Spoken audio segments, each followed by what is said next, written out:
Good evening. Today is Monday, August the 3rd, 2026. I'd like to call the regular meeting for the Board of Selectmen to order. Troy Lemire. Kevin Bishop. Paul Marino. Paul Harrington. Todd Archuleta. Glenn Albanesius. William Hester. Cheryl Heffernan McGlynn. Selectman Poso is excused. Please join me for the Pledge of Allegiance. Pledge allegiance to the flag of the United States of America and to the republic for which it stands, one nation, under God, indivisible, with liberty and justice for all. Item 3, agenda review. Does anyone have anything? I have nothing. Item 4, the approval of the minutes of the regular meeting on July the 20th. So moved. Thank you, Troy. Thank you, Bill. Any corrections, additions, subtractions? Seeing none, all in favor? Unanimous, 6-0. Item 5, citizens' comments. The Board of Selectmen welcomes public comments. Speakers will be limited to 3 minutes and may speak once. Does anyone wish to speak?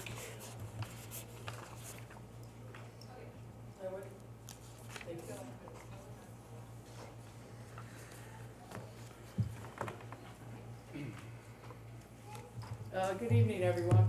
I know this is a pre-agenda item, but there's an agenda item that you have tonight that I wanted to speak to. Tonight, my name is Candy Perez, President of the Highland Lake Watershed Association. I'm sitting here before you tonight to reiterate our unwavering support for the Inland Wetlands and Watercourses Commission and the critical role they play in protecting Highland Lake. Highland Lake, as you know, is the crown jewel of our community, a vital natural resource, an economic driver, and a place where we all are proud to call home. But keeping our lake in balance doesn't happen by accident. It requires oversight, science-based decision-making, and consistent enforcement of environmental standards. And that is precisely what Inland Wetlands and Watercourse Commission delivers. The Watershed Association and the Commission share a core fundamental mission, doing what is the absolute best for Highland Lake.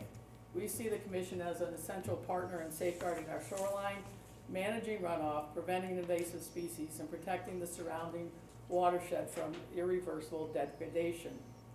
When the Wetlands Commission is empowered to do its job thoroughly, the entire town benefits.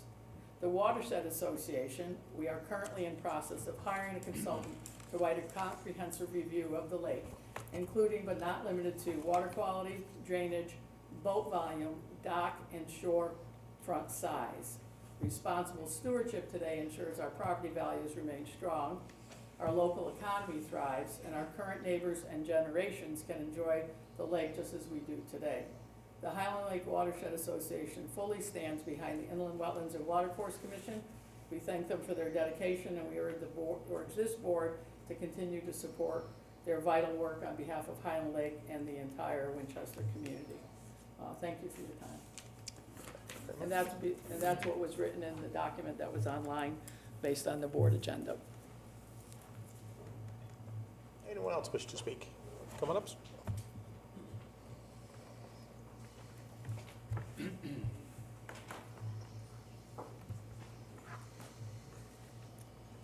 Good evening. My name is Stephen Molinelli. I presently chair the Inland Wetlands Watercourse Commission. On your desk tonight, thanks to Paul, 2 letters were placed. One of the letters was written by and signed by myself and basically the entire Wetlands Commission. The second letter talks about the changes that are contemplating to be undertaken by this commission in terms of the roles and responsibilities that the Water Commission always had and may no longer have. This letter was written jointly by myself, Mary Ann Marino, and Gary Paganelli. I don't expect you to know any of the contents of the letter because you only saw it just now, so please review it thoroughly and use that as a basis for future contemplation. First of all, this, I guess, issue was brought to my attention on Saturday by the mayor and other people who saw the agenda for tonight's meeting. And I was kind of surprised because Bill comes to our meetings regularly and has never said anything to us publicly or privately to myself regarding the contemplated changes, so I was a little concerned about that.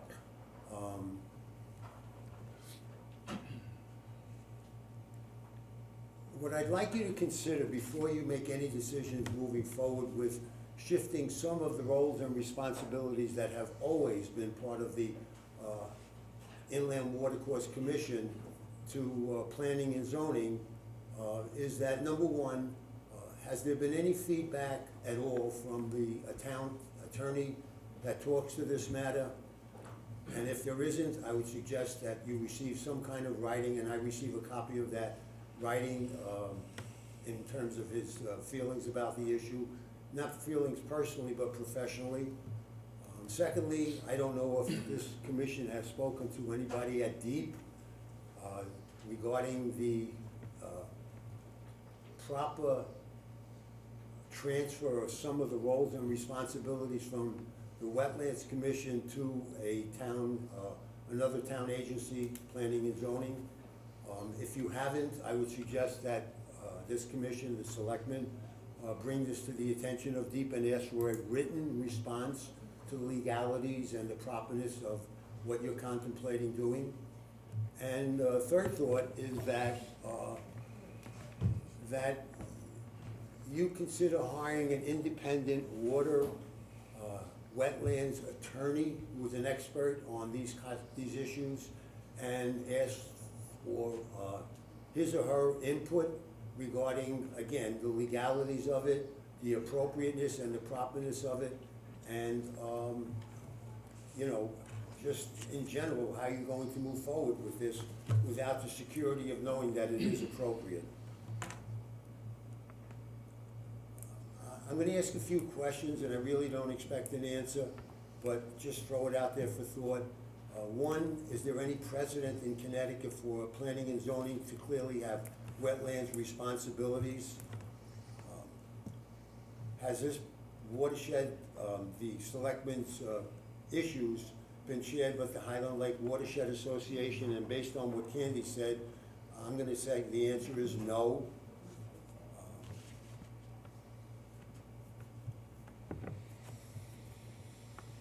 And one of the things that you see in your letter is that we believe, myself, Mary Ann, and Gary haven't sent this letter to you, that DEEP, absent of a fully viable watershed association, or issues that don't come before the watershed association, have to be approved or disapproved by DEEP in order for it to be moved forward. So I'd like you to consider that. And that's a state statute number 22A-39-I, and it's in the letter I sent to you. Another question. If planning and zoning makes decisions that are outside the realm of our ordinance, which is 162, and the ordinance has been in existence in Winsted since, I'm gonna say 1993, and it's basically the guidelines for wetlands. If there are issues that planning and zoning considers outside the ordinance, is that appropriate and legal? And my understanding also is that a lot of the decisions that may be contemplated will have to go before wetlands for final approval, or DEEP if wetlands doesn't have any say in the matter.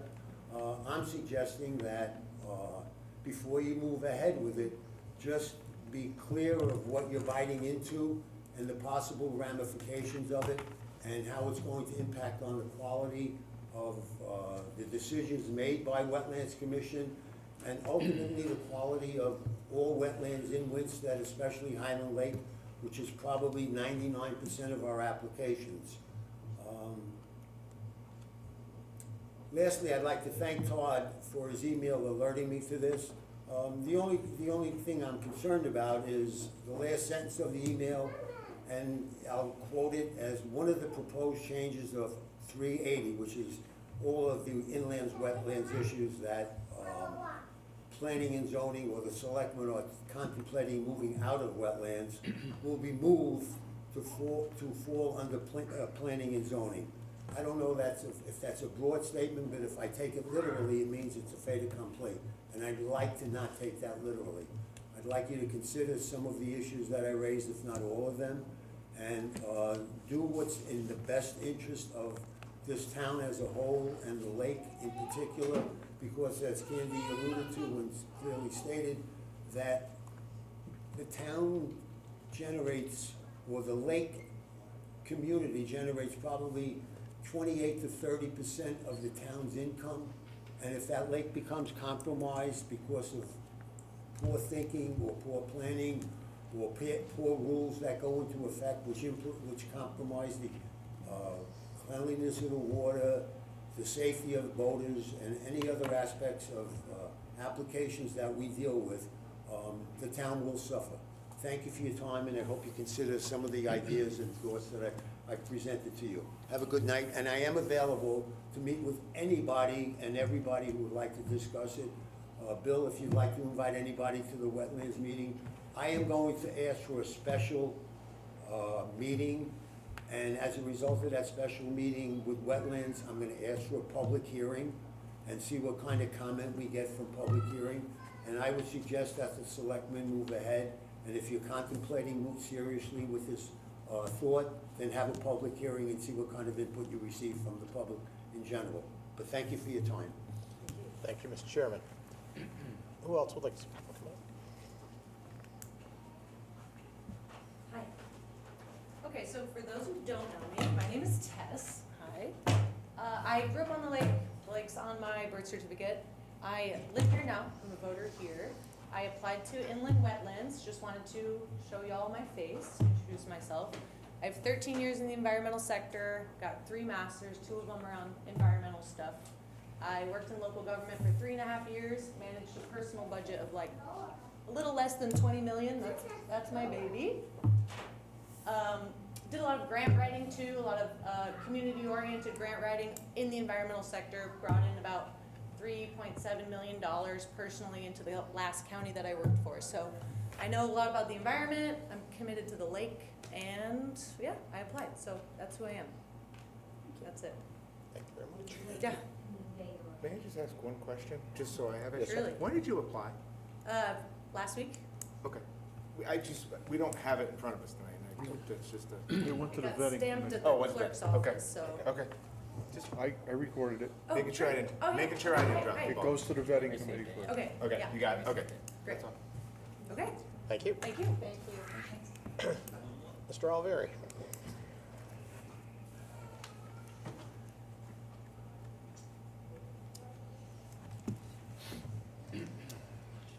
Frank Oliveri, 108 Shore Drive, also a member of the Inland Wetlands Commission. A half hour ago, I read what you're talking about, and that's the proposal we presented to the selectmen last year. The different things we wanted changed in the documents to protect the lake and to make the lake better use for the public and the people who live on it. The comments you gave us were very clear, and you agreed to probably 99% of them. And I believe in an open mind that sometimes other people, other groups should have the chance to review certain things. It's always a better thing that it gets checked before it becomes a problem to the town. So I'm in favor of the changes you want, in that you respect what we do in the commission, and respect the town and what you do for a better town and a better lake and a better community. Thank you. Thank you, Mr. Alvieri. Who else would like to speak?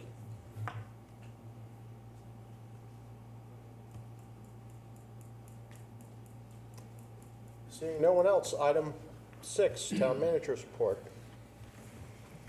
Thank you, Mr. Mayor, and good evening, Board.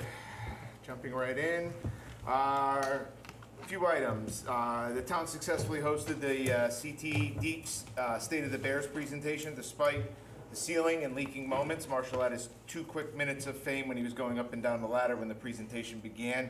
Reason I put this on the town manager's report is if you happen to miss the presentation, it is available on our YouTube channel. So if you're interested in what was discussed, it was a very well-attended presentation, many views after the fact. I want to remind the public that they can go back into our YouTube channel and actually view the presentation from deep. Moving on, illegal dumping and unauthorized shooting activity. Recently, this was put on our radar from some residents here in town, and this is primarily in the area of Old Waterbury Turnpike Road and Danbury Quarter Road. We brought in, there was probably 15 or 20 residents there that day. We brought in the chief of police, our public works director, and myself as well. Honestly, I didn't know it was a problem at the time, the massive dumping that was going on up there. But more importantly, this property is town property and some of the land trust property, and there are firearms being shot. And a lot of people go for a walk. So as soon as that was put on my radar, we immediately called a meeting. Happy to report that a few items are going to be addressed right away. Signs have already been ordered. We have to remind people that you cannot discharge firearms on town property and land trust property. It's property you can't shoot on. Dumping is also illegal, and we are also adding one of those gates that you find a lot in state parks, the bigger ones, to prevent any type of traffic being able to access that land. Now, we do understand that UTVs and other ability to get in there, but we are going to try and put a stop to the illegal dumping and most importantly, the illegal shooting going on. So that was put on our radar. It was a great successful meeting, I think a week ago. We heard the residents loud and clear and actions being taken immediately.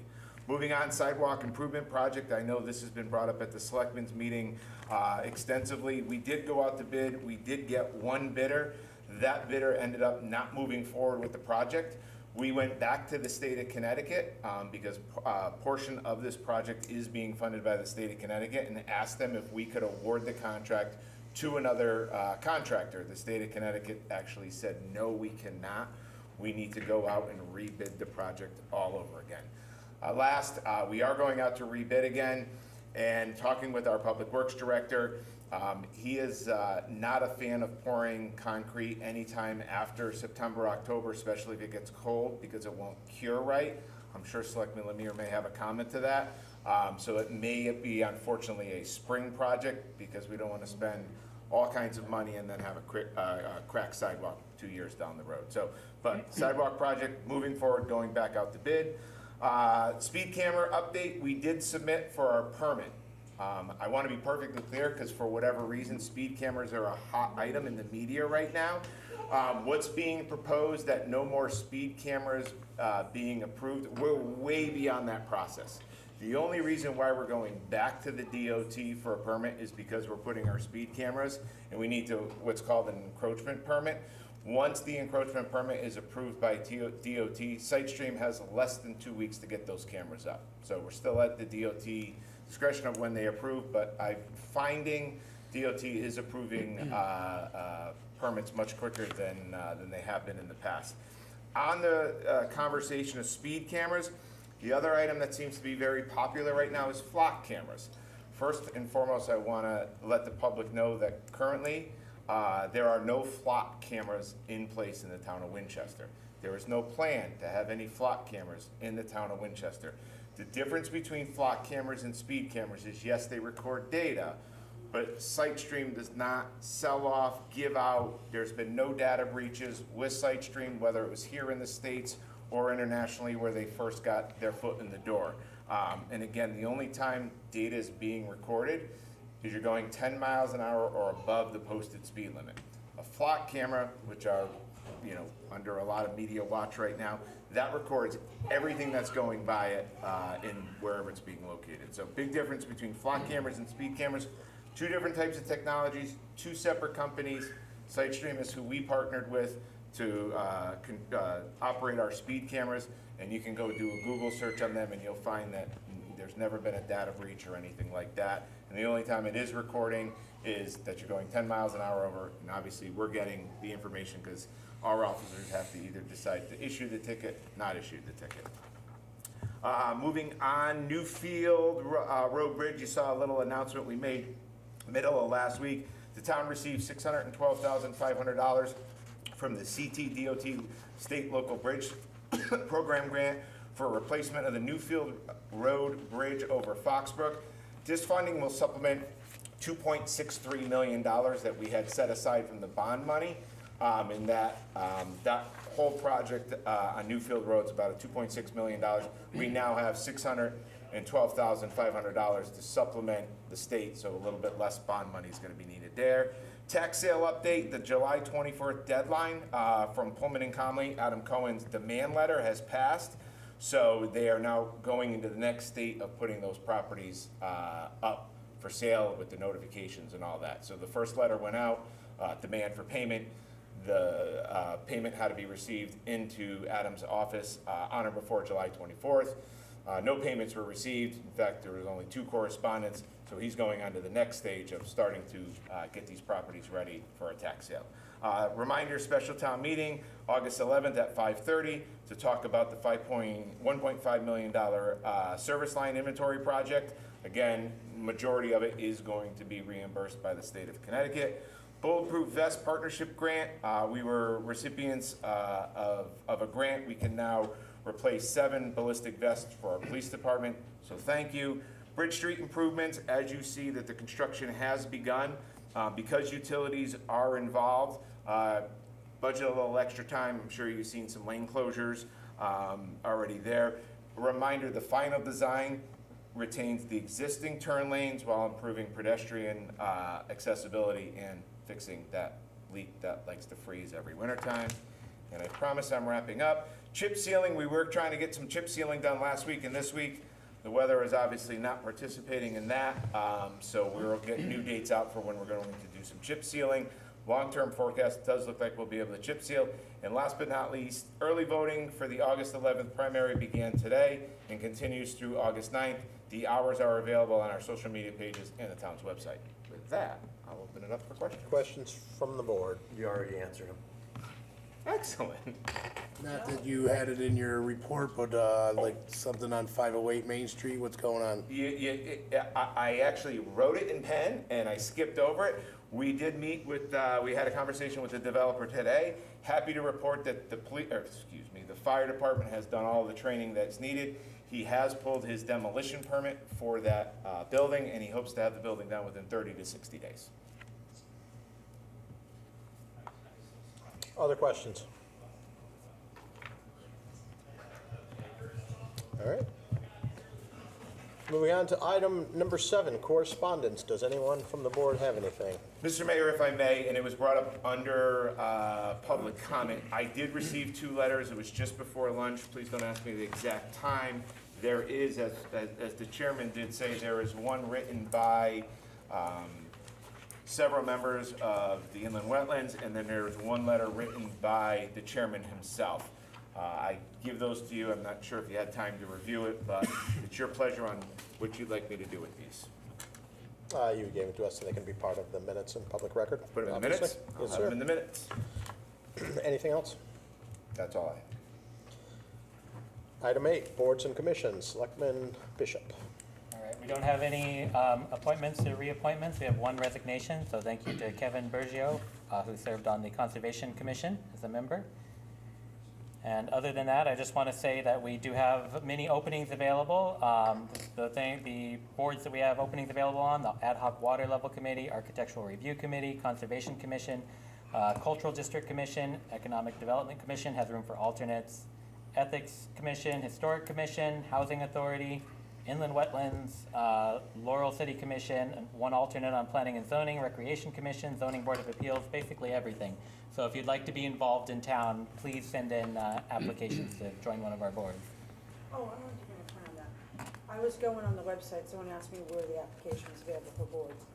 We have it on our Board of Selectmen page, but it's only some of the boards and commissions have the link on their pages. I think it would be best to have it on every page. Done. Get that done by tomorrow. Couple of mouse clicks. Yeah.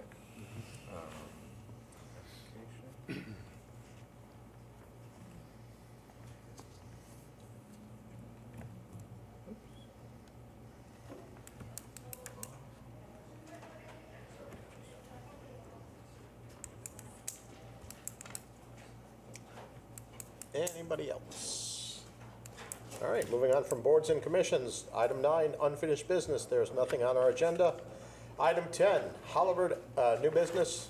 Item A, Hollywood Avenue project presentation. Public Works Director Rollins, Town Manager Harrington. Turn it, I got a remote here. We should be okay with that one. I'm gonna keep it. Control. Don't touch buttons.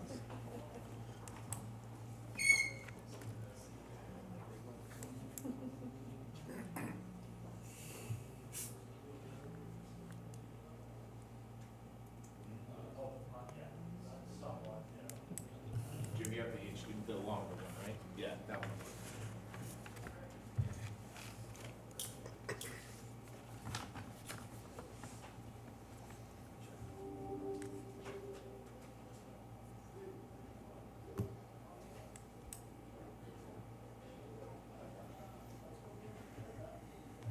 You can go ahead, you can go ahead.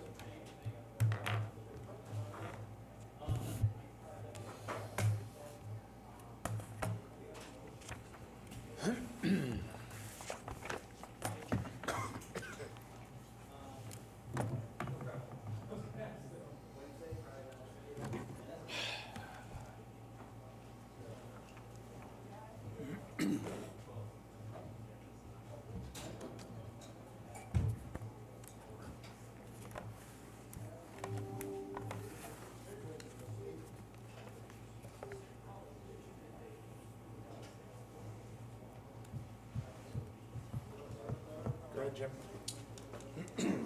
Go right at the bar on the bottom of that one. It should disappear, hopefully a second. I hope. There you go. There we go. For the record, Jim Rollins, Director of Public Works. Tonight, I want to give you just a quick little, kind of update on the Hollywood Avenue project. Basically, it's a public information meeting letting people know what's coming and when. Hollywood Avenue, as most people know, is in pretty rough shape all the way from the bottom to the top. By the bottom, I mean the bridge that goes over the Still River right at the intersection of Whiting Street. So from Whiting Street up is really bad. The storm drain is failing, the sidewalks are bad, the pavement is failing, we're getting sinkholes. So as part of this has been a long process planning this project out. Before we can do the road, we had to put in a water main. So we did that, and then the gas company had to do some work. So then we designed our project, and then the gas company decided they had to do some more work, so we got postponed a little bit. But they are more or less underway.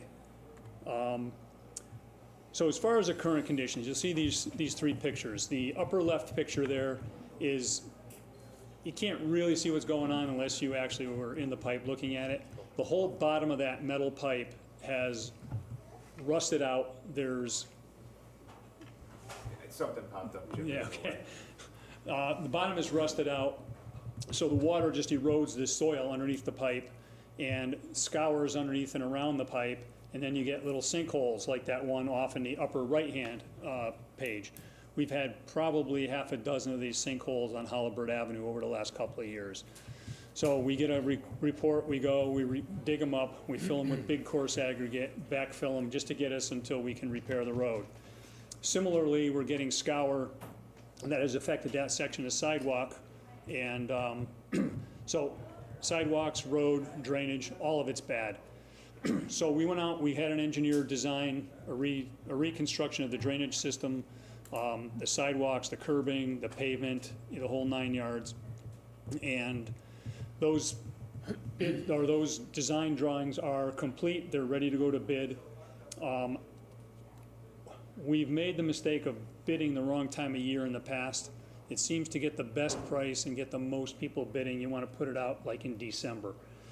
So that's the plan for a December bid for an April start. The project itself is basically a redo of what's there. There's no alignment change of the road. Basically, down there you're starting at the Whiting Street intersection.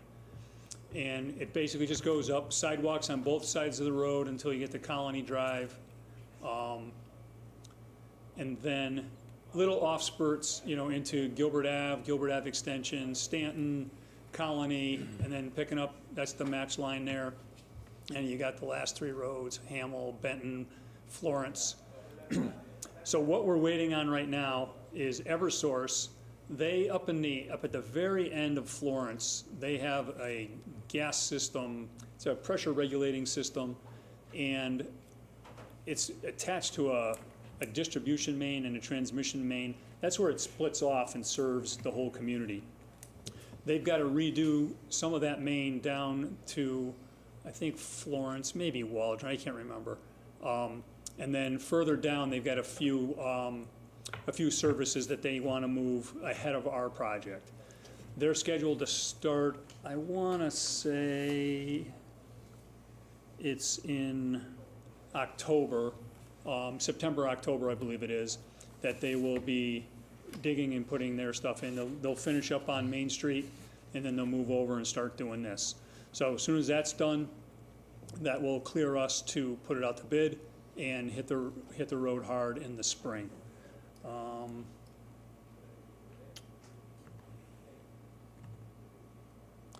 So how's the project being funded? There's basically two sections of this project. You have the short little section from the bridge up to Colony Drive. That section is considered a major collector, minor collect. It's a collector road of some sort, which entitles it for money from LOTSIP, which is probably from Federal Highway to DOT to the COG to us. I think that's how it gets there. So since it has the characteristics of a collector road, that section had $1.2 million of grant funding available for it. And then the bond picks up from Colony and goes all the way up to Florence. And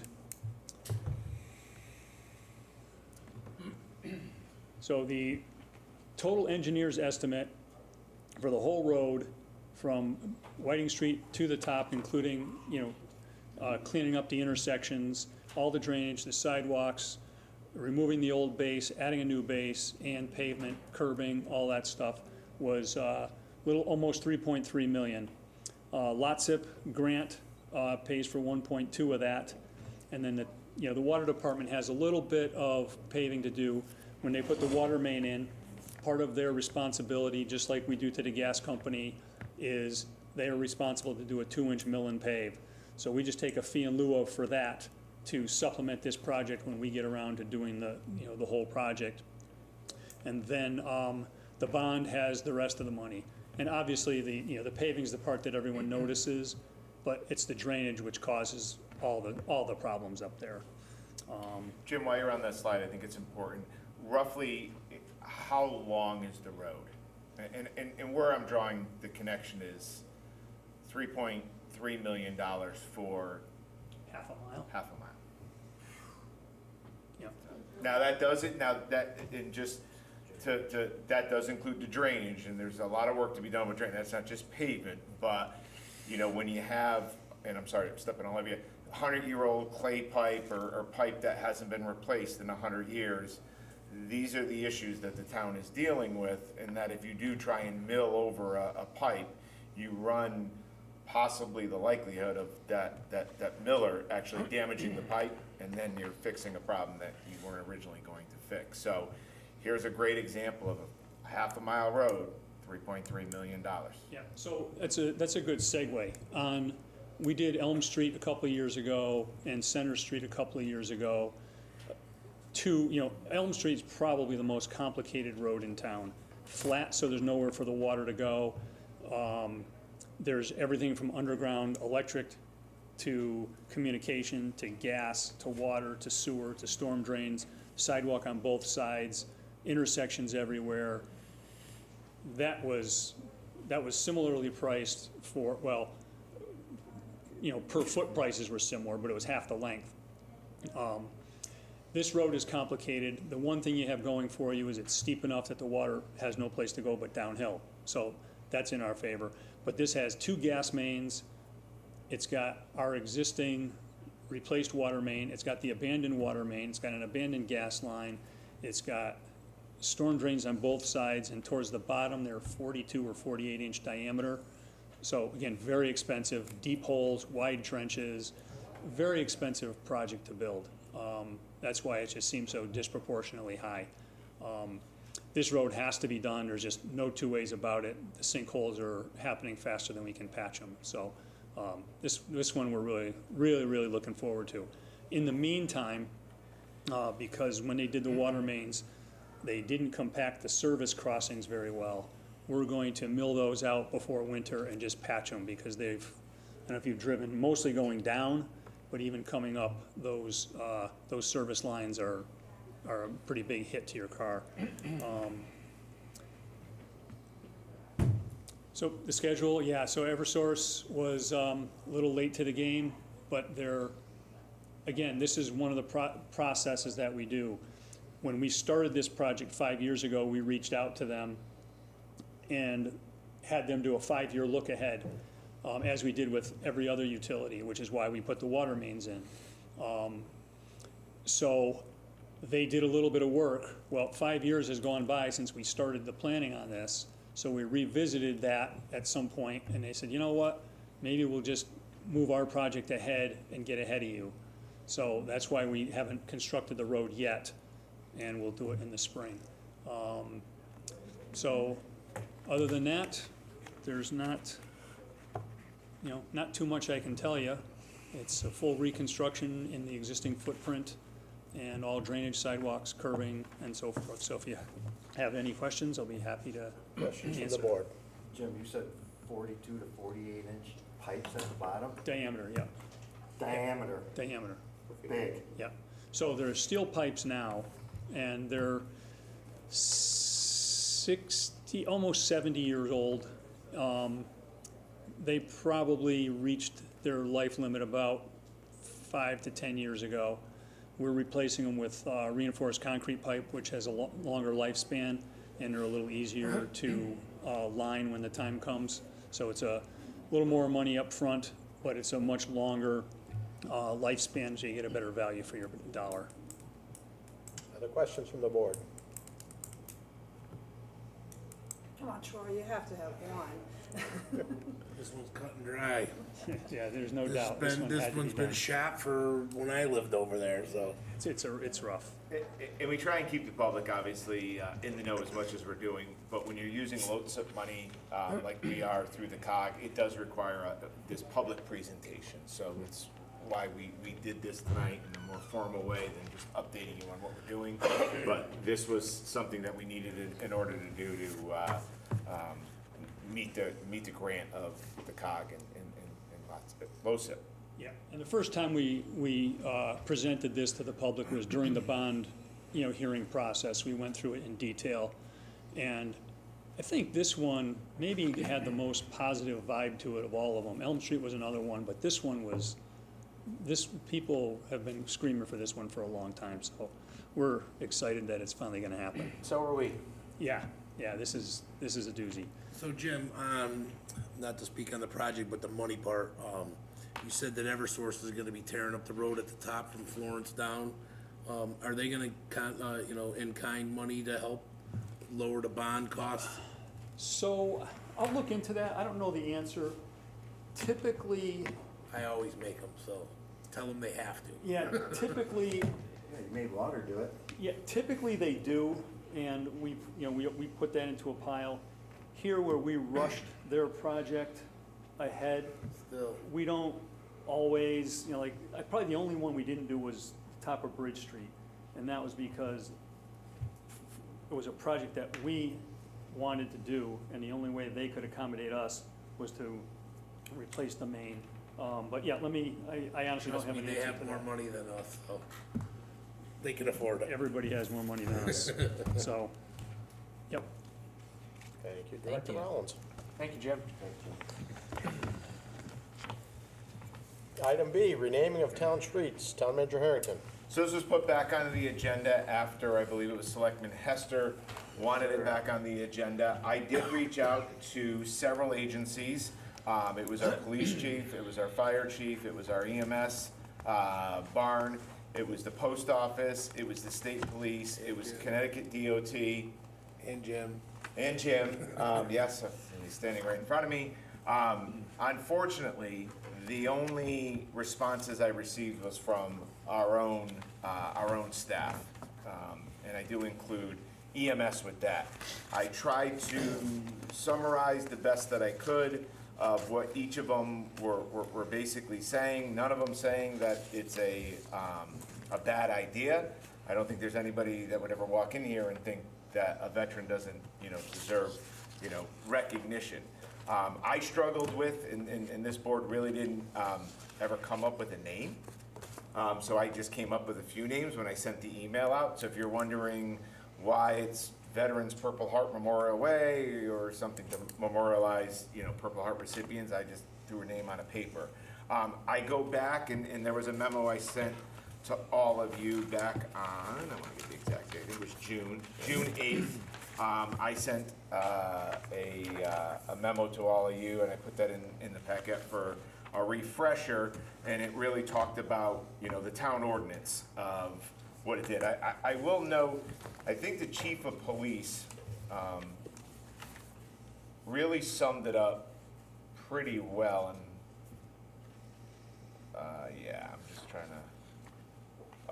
So, section 34-20 of the Winchester Code of Ordinance, which authorizes the Board of Selectmen to rename streets when public convenience and necessity warrant such an action. It's not one or the other, the word "and" is used. So public convenience and necessity. So it's two things that you need to, play out in your minds of, are we doing this as a public convenience and is it a necessity? I turn it back over to the board with any questions they may have for me. So I think you did a really great summary. I went through it in detail. One of the things that occurred to me is that there just seems so many hoops for this, but it also seems like it's a really appropriate thing to do. So what can we do without having to jump through hoops that will still honor these people, in particular the Purple Heart recipients? My proposal would be to rename our town green, in honor of the veterans, the Purple Heart recipients. That's something we can do without any DOT, state, any charter issues. That's something that's free and open. And there could be, we were out there on Veterans Day doing the presentation ceremony, and it was just wonderful. And to have that done at a park named for them would be even more powerful. So that's what I would suggest.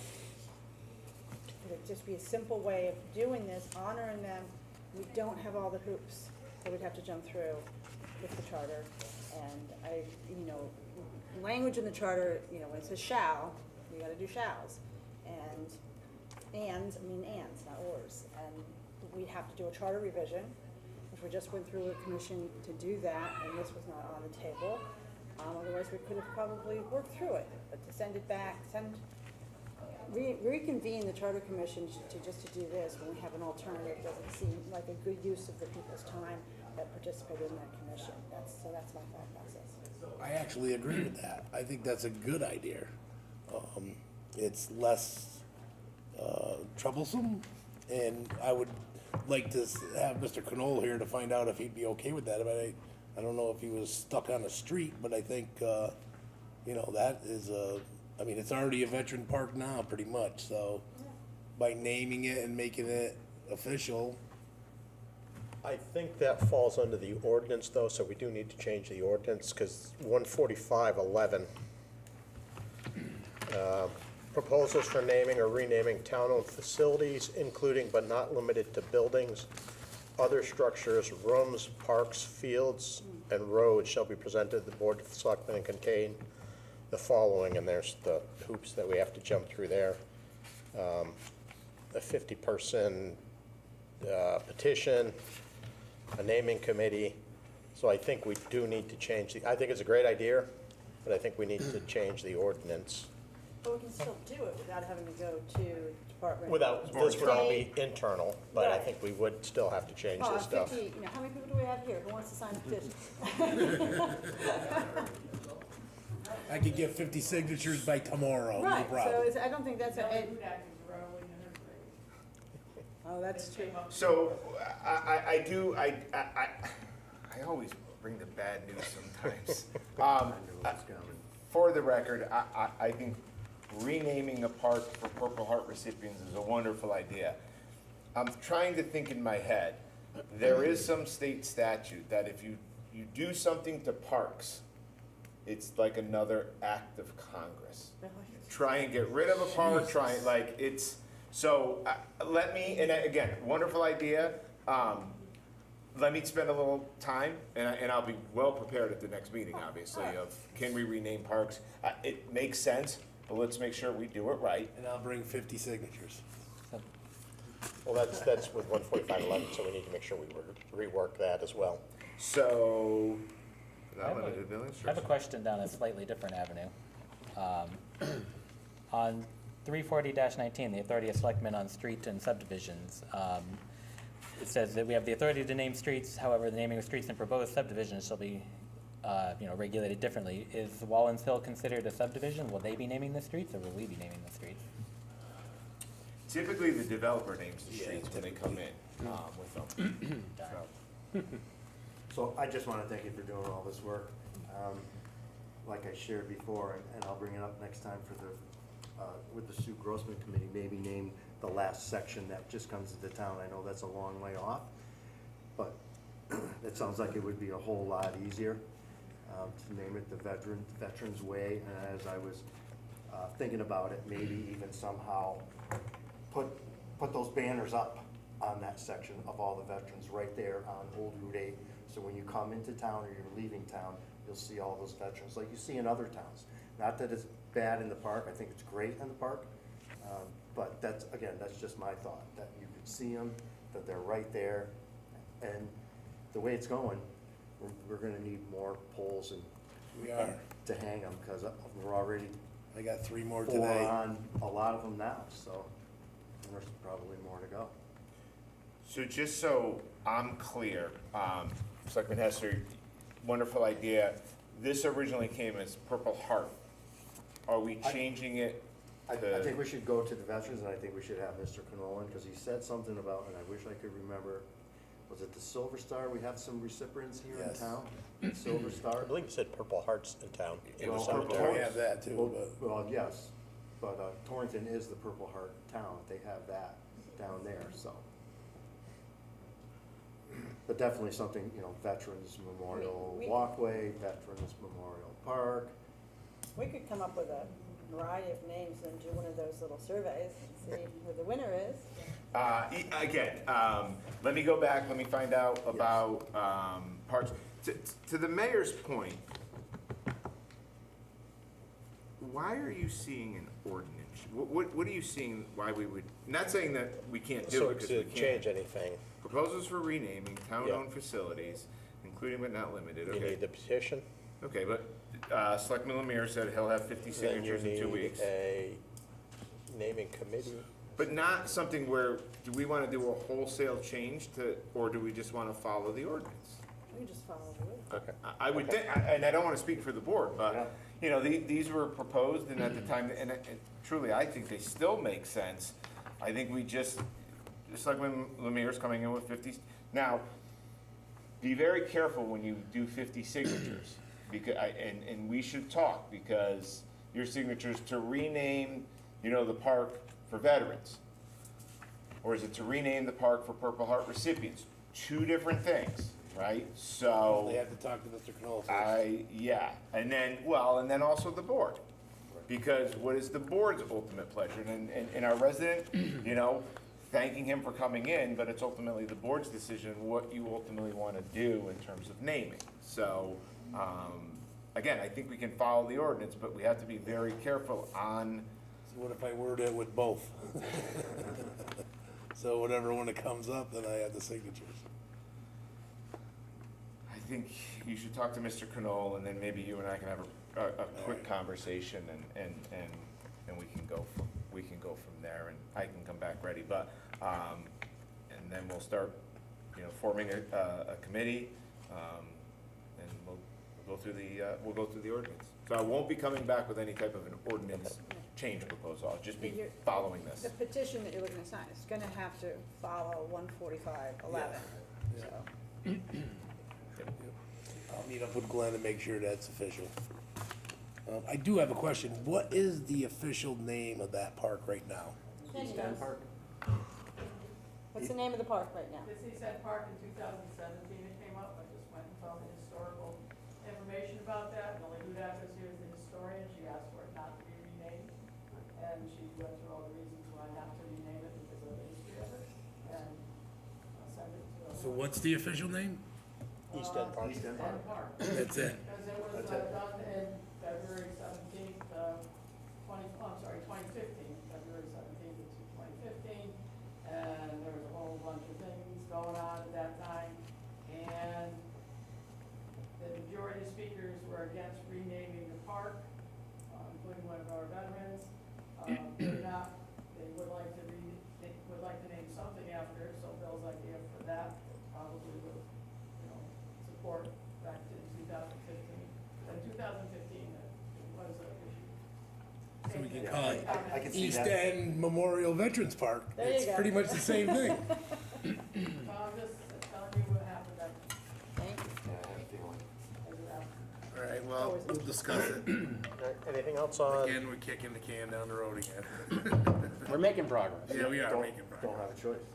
You have to. item C, 26-42, bid waiver for police consulting services. Just catch up with you really quick. If you remember back in this year's budget that was passed, in there was a capital item for, I believe, $55,000. The state of Connecticut did pass the police accountability bill. We need to write and redo all of our procedures, and I am missing a name, and I'm going to find it in a second. Daigle. It's Daigle, but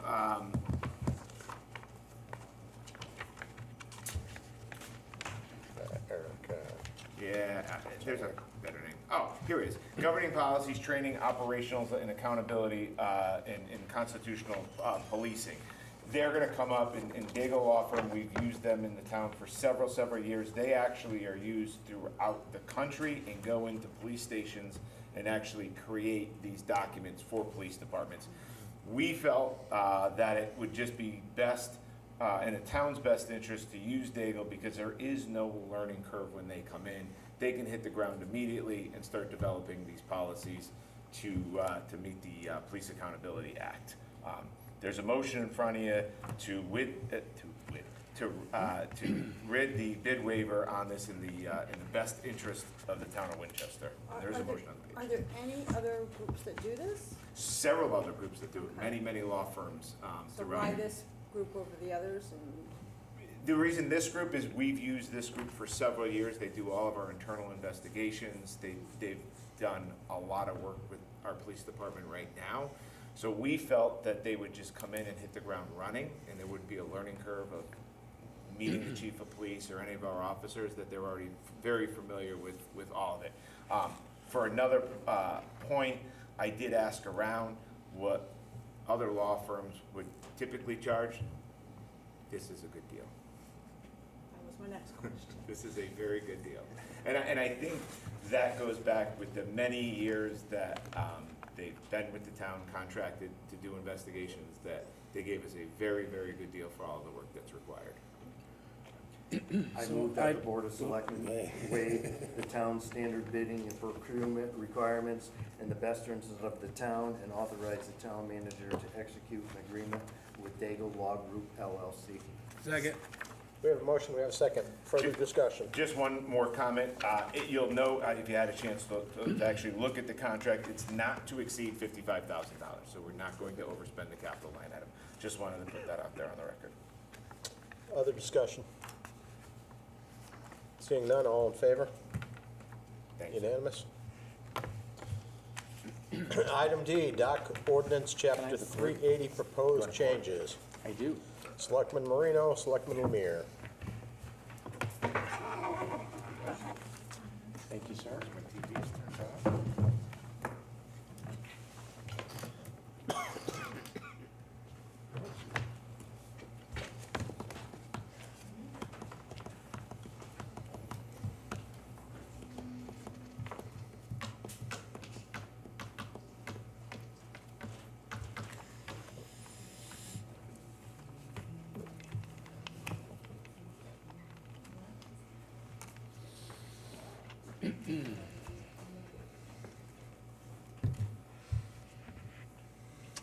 Okay, good evening. One more TV has to turn on. Oh, there we go.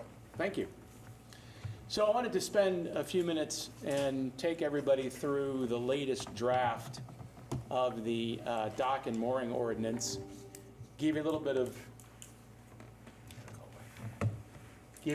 history in terms of how we got to this point and the components of the latest draft. So some history on the ordinance itself. It was approved in August of 2002, and it provided the fundamental regulatory framework for waterfront structures. In 2007, the first round of amendments, followed by 2017, the second cycle of amendments updating standards for docks, moorings, and associated structures. And then in July 2025, Inland Wetlands submitted a draft to the town planner proposing updates to buffer requirements, swim floats, vessel lifts, and walkway dimensions. And now tonight, I present to you another draft that, in coordination with Director Green and consulting planning Jeremy DeCarli, we learned some more things about the ordinance and made some other adjustments. So how was the draft developed? Well, as I mentioned earlier, Inland Wetlands provided the initial draft in July of 2025. Jeff Green provided regulatory guidance, and Jeremy DeCarli gave us technical expertise in both zoning standards, land use law, and ordinance structure.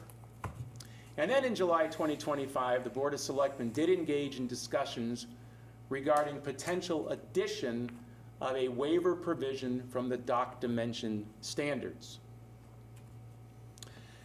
One of the central changes in this latest draft moves the authority for zoning-related issues from inland wetlands to planning and zoning. Inland wetlands retains the environmental ability to control environmental concerns as it relates to docks and swim platforms, and maintains control over buoys and markers. I want to give you a little bit of history on how we got to this point.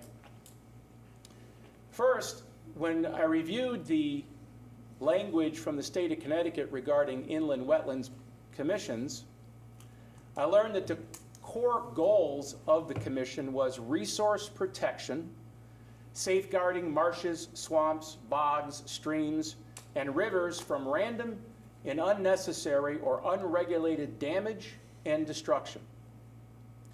Public health and safety, to prevent hazards from flooding, erosion, siltation, and pollution to ensure safe living conditions.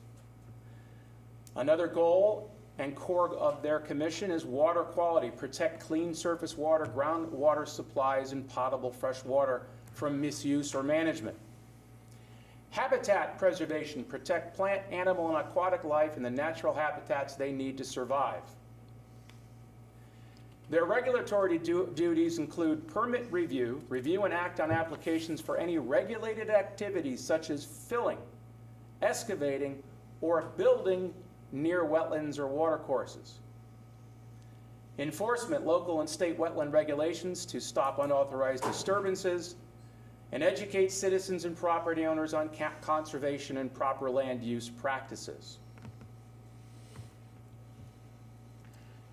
As it relates to permit review and the activity of building near wetlands and watercourses, currently, Inland Wetlands and Watercourse Commission works side by side with Planning and Zoning or the Zoning Board of Appeals as it relates to construction of buildings on or around wetlands.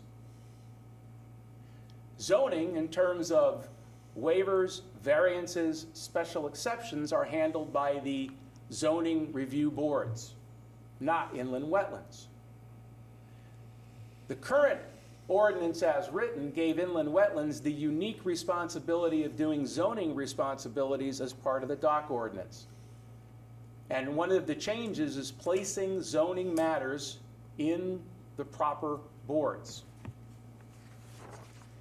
Connecticut General Statute 22A-41 outlines specific factors for municipal inland wetlands agencies. Key review factors are environmental impact, the effect a proposed action on land, water, and wildlife. Tonight's draft seeks to maintain inland wetlands control over environmental issues. Any approvals, either agent approvals or approvals made by P&Z, would ultimately end up at inland wetlands for them to decide if there's environmental factors that need to be addressed. Other review factors, feasible and prudent alternatives, whether a safer, less damaging choice exists to accomplish the goal, irreversible loss, the extent of any permanent damage to the ecosystem and habitats for life, protection of aquatic plant and animal life within the wetlands. Outside areas, agencies cannot regulate activities outside of actual wetlands unless they affect physical wetland traits. When we went through this process, it was really not the original intent to align these boards by the proper zoning. Although as we continued to do research, it seemed to make more and more sense. What we ran into, as we talked about changes to the dock ordinance, specifically as it relates to what you'll see as the new special exception to be reviewed by P&Z, the feedback from inland wetlands on that idea was met with resistance. When the need for it was first proposed, inland wetlands' response to me was, we don't want to put ourselves in the position to have to make those decisions. In another conversation, or during an actual wetlands meeting that took place on November 20th of last year, Chairman Molinari stated that everyone would be able to get a waiver if they're simply not happy with the dock they have, which, by the way, was never in any of the discussions we had. Any changes to the dock dimensions were only based on safety or other regulated activities, which we will talk about further in a moment. They also talked about waivers being a Pandora's box and a real quagmire. Those are some of the statements that came out of inland wetlands. So when we were researching how to deal with this, we weren't really sure where to go because inland wetlands had made it clear they wanted no part of this. We thought at first about giving it to the traffic authority. That was an actual precedent that another town with a water body had done for the exact same purpose. Our traffic authority in town is our town manager. Upon further review, we decided, well, one person making that decision probably wasn't in the best interest of the town. So the next alternative we thought of was bringing it before the Board of Selectmen, and they would ultimately be the body that would grant any special exceptions. However, further research came back, and it seemed to be clear that giving this to planning and zoning for the zoning issues only was the proper course of action. Where a dock is located as it relates to the littoral boundaries and to the property lines, just the way we do with buildings around wetlands, should be decided by the land use boards, and inland wetlands should be there for the environmental factors as per its purview. That's how we got to the change in governing authority. Some other updates that you'll see in the draft, most have to do with language changes simply for the change of governing authority. 380-1, which is the clause that allows any structures that were built before or on May 11th, 1993 are considered authorized. That carries forward. And then there's language for 380-4, 5, and 6 that just changed with the governing authority, as well as 380-8 and 380-11. Changes to these three areas 380-7, 380-9, and 380-10, these are the items that the Inland Wetlands Board had pushed up to Board of Selectmen. These were the items that they wanted, possible, well, 380-7 talks about possible relief, but 380-10 is the swim float restrictions that would be not be able to be placed within 10 feet of the littoral boundary. They would not be able to extend beyond the maximum dock length or width, and also slides would be now acceptable as part of swim floats, which is not currently in the language.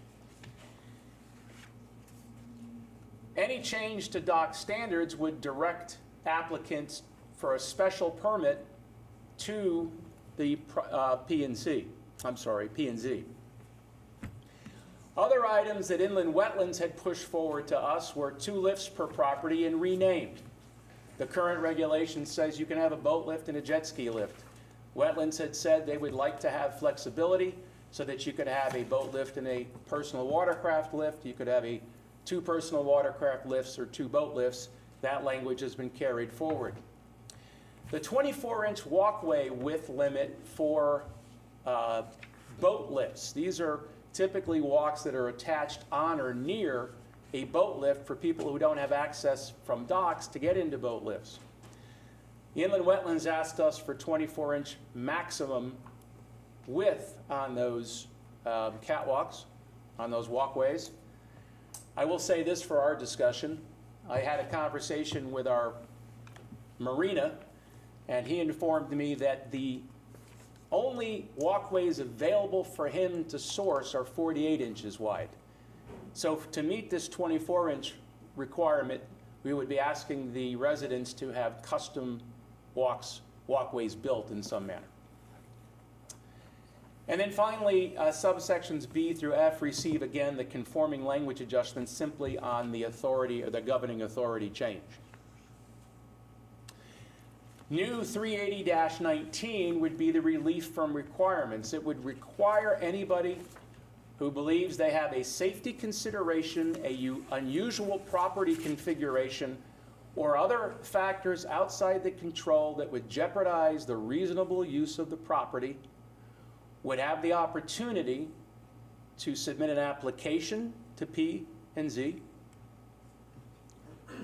They would have the opportunity for that review by the Planning and Zoning Commission, and then a decision with or without conditions. Under no circumstances, however, would Planning and Zoning be able to issue an approval that crosses a littoral boundary.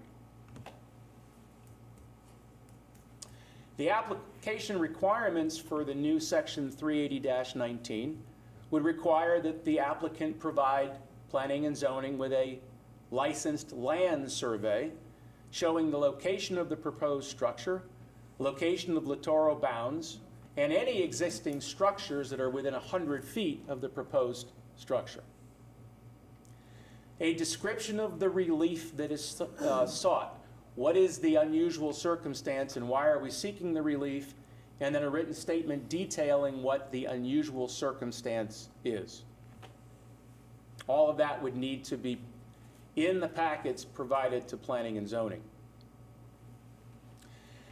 So what is the need for 380-19? And by the way, those 2 docks that are mounted to boulders are actually 2 docks that are on our lake. But I want to share with you how we got here. And it will be, and I want to be very clear and transparent, that I will likely be the first customer at P&Z. So I did some research. I knew this was true, but I did some research. Connecticut lawmakers have often used their own life stories to craft legislation. In fact, here's a couple of examples of Connecticut law that was created based on the individual experiences of a state legislator. Let me tell you my story and how we got here. In the fall of 2023, an Inland Wetlands Commission member visited my dock and pointed out, as I had, agreed that there were safety and navigational hazards that should be dealt with. Now, frankly, I had never used or heard the phrase navigational hazard. It was that member that taught it to me, and of course, when I took a look at the actual ordinance itself in section C, I discovered that in carrying out the intent of this ordinance and to reduce congestion around the lakeshore, eliminate littoral boundary disputes among neighbors, and avoid navigational hazards and impediments, they were all part of the intent of this ordinance. After speaking with that wetlands member who visited the site, I spoke to Chairman Molinelli. He and I had worked together often, as I was former chair of the Zoning Board of Appeals. He was chair of Inland Wetlands. We worked together on some projects. I called him and said, Steve, what do you think? Here's my situation. I explained it to him, and Steve encouraged me to submit an application for their review because he said it sounded reasonable to him. In January of 2024, Inland Wetlands application 23-33 was unanimously accepted at a regular Inland Wetlands Commission meeting on January 17, 2024, and that was my application to seek relief from a safety hazard. In February of 2024, less than 30 days later, before the next Inland Wetlands Watercourse Commission meeting, Steve called me to inform me that he did some research and found out that they didn't have the authority to grant an exception to the dock measurement requirements. He said if it was a littoral boundary issue, they had that authority, but they didn't have the authority to grant any exceptions to the specifications on dock dimensions. But he did say that the commission was looking at making changes to the dock ordinance, and they would consider this in those changes. In the spring of 2024, I received a call from an Inland Wetlands Water Commission member who told me that they were done with the revised ordinances and said that they decided not to include any type of special exception or waiver as it relates to the dimensions of docks, regardless of the reason. And let me be very clear. At no time during our discussions on the Board of Selectmen were we suggesting anything other than safety or unusual circumstances. Not simply, if you don't like your dock, you can get a bigger one. That was never the intent of what we talked about. They informed me that they were not going to add that language, and when I asked why, as I mentioned earlier, they said they simply didn't want to be put in that position to have to make that decision. That was their reasoning for it. And then in 2025, the ordinance without that language was submitted to us, as you're all aware. So let me give you an example of really what I'm talking about, and this is an aerial view of my dock. And I'm not alone. I have had other community residents of the lake come to me with concerns of their own. But so that everybody who's here watching, this is my dock right here, centered on the property. This is my neighbor's dock. His dock is grandfathered because it's been there since prior to May 11th, 1993. In fact, the owner of my property prior to me, which I came to find out some months after I bought the property, had tested the authority of the grandfather clause and had filed a complaint with the town. I happened to find this out because I went and pulled the file on my property downtown and found photos and all kinds of narratives about the battle that they had together. The town held that the grandfather clause was appropriate and that dock didn't have to be moved or altered. So, it is 8 inches off of the property line. And in fact, if you draw the littoral boundary, the float at the end actually encroaches over the littoral boundary. Now, I accept it. It's protected under Section 8 of the current ordinance. I like my neighbor, I don't intend to fight him. But nonetheless, it creates a problem. In fact, it is the ordinance itself that in some ways creates this problem. These two docks are 7 feet 6 inches apart. If you bring a boat, well, let me back up a second. His dock extends 50 feet. Mine extends 40 feet, which is the current ordinance. As you can see, that bringing a boat into the dock creates a substantial hazard. It's all you can do not to have an accident with his dock. Yet, we provide no mechanism to eliminate a serious safety concern. What's the solution? Allow me to align my dock length with his. Simple.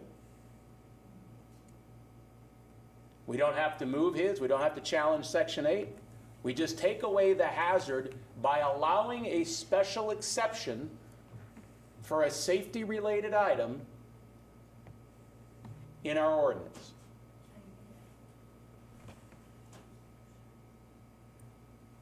We must provide a mechanism when appropriate. The same way we do, and I had a chance to review quickly the letters that we received, and I know there's mention that the ZBA and zoning isn't a match. I don't know, I seem to think we shouldn't have an ordinance or a regulation that doesn't offer our residents an opportunity to sit in front of a board of their peers and at least make a case for an exception. We currently have in the ordinance exceptions for littoral boundaries. The Inland Wetlands Watercourse Commission can make that exception for navigational hazards and safety.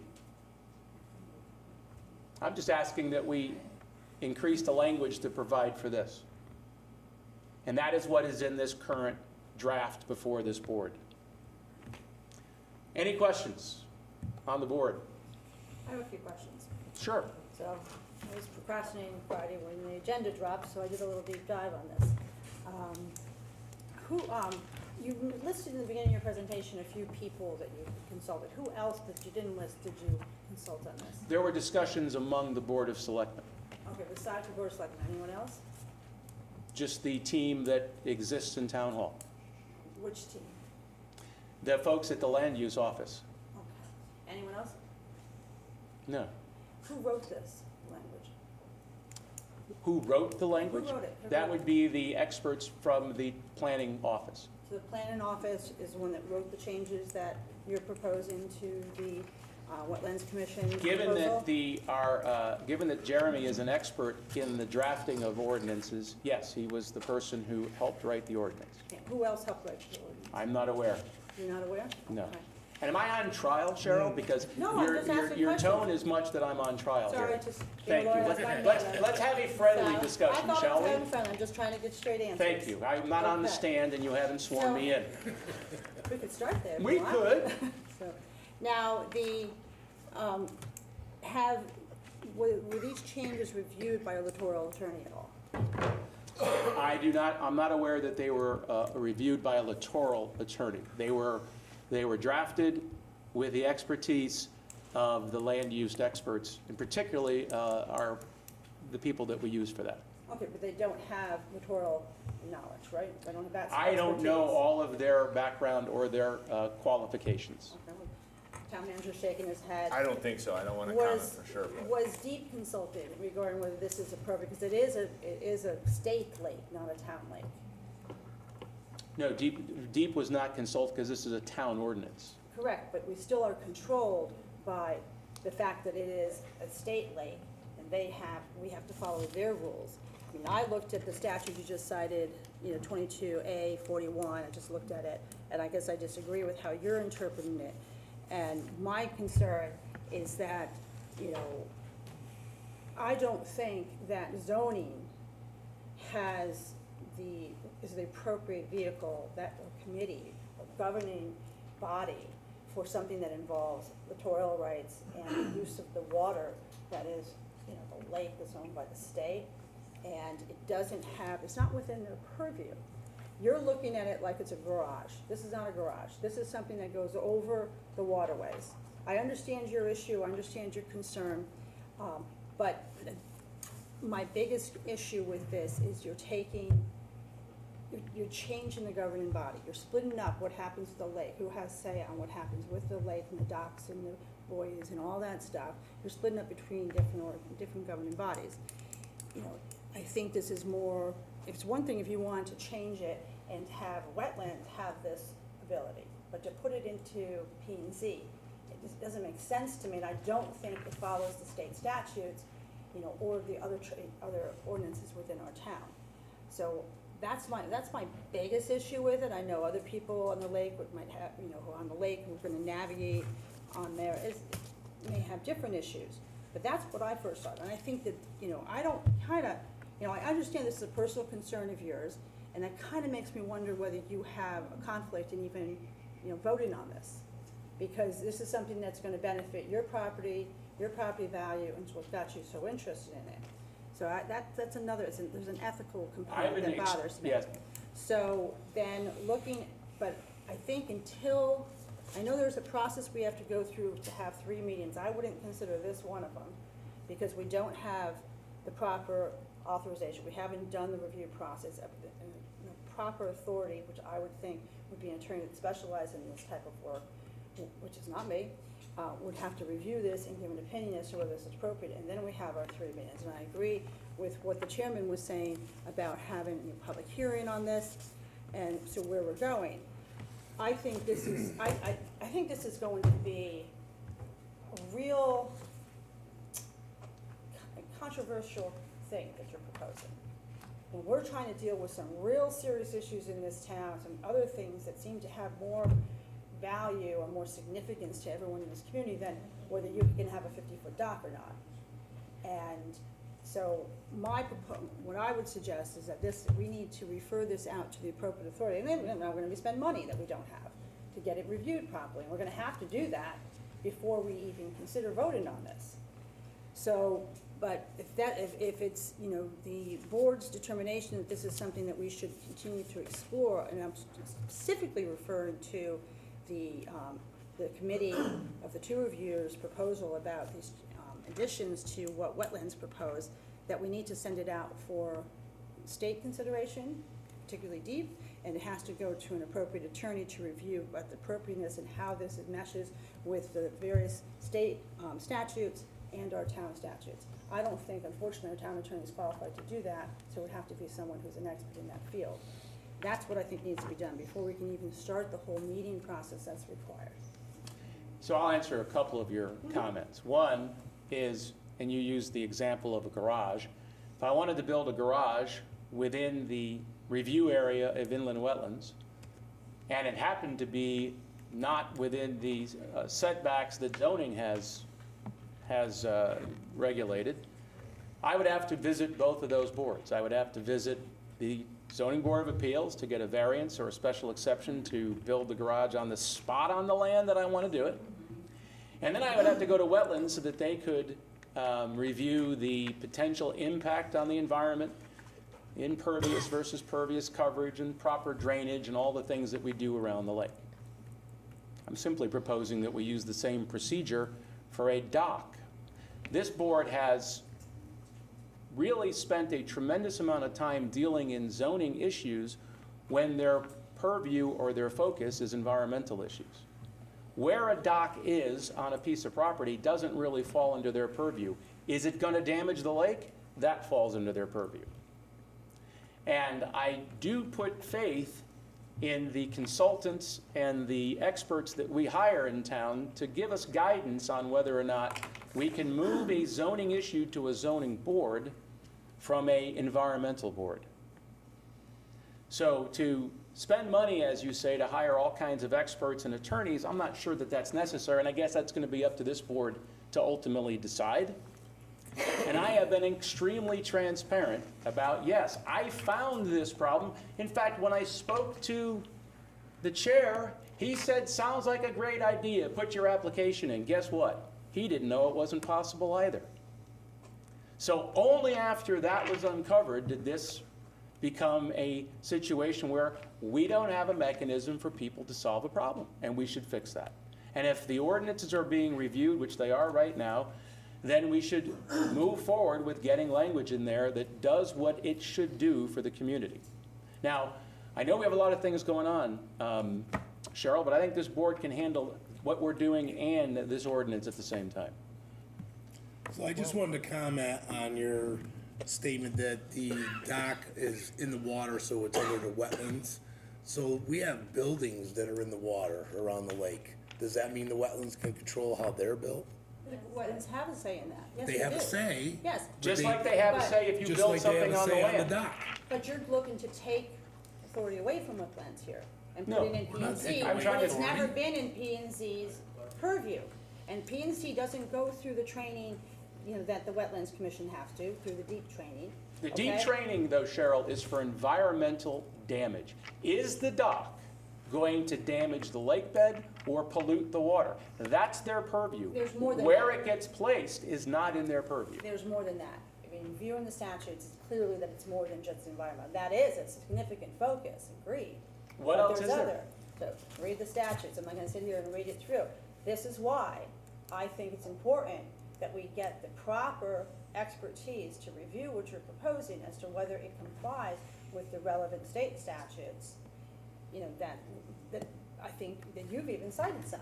So I why- think that's appropriate, but I still don't, you know. There is actually precedent for this as well with other lake communities, so. What other And I don't have them in front of me, Okay. but again, we hire a consultant in this town to be the expert on land use. And the consultant was clear that there are other communities who have faced this and have done similar things. But you don't have that information? I don't. I can probably provide it to you at one of our next discussions. I'd love to get that. So this ordinance is, I mean, the wetlands has had authority over this for over 20 years. Has it been a problem in the past? It's just the first time it's come up. Like, why has it been okay for 20 years and now we're looking for a change? Because I would submit to you that the board has spent a tremendous amount of time in their meetings dealing with zoning issues when they should be focused on the issues that's really the purview of the board. And I've watched several of the meetings, and it's become, in some ways, they spend more time doing zoning stuff than they actually do doing what their charge is. I mean, I really appreciate your honesty on your, you know, your personal situation, but you must know it looks like that you just don't like the results of the inland wetlands verdict on your property, and you're trying to use your Actually, there authority was on the no board. verdict on my property, Kevin. They couldn't hear it. They took my money, they took the application, they did refund it, in fairness, but they did take the application believing that they could, but they couldn't. And I'll share with you this, I think I pointed out, that I have tons of precedent for state legislatures and people in these positions who have life experiences and go, wow, that's wrong, we need to fix it.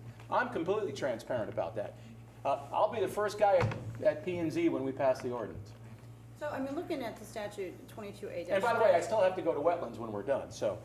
Looking at the statute 22A-36, it says that the focus is for these wetlands. What are we looking at? Wetlands Commission, 22A-36, that the purpose is to protect the citizens of the state by making provisions for the protection, preservation, maintenance, and use of inland wetlands and watercourses. So it's not just environmental.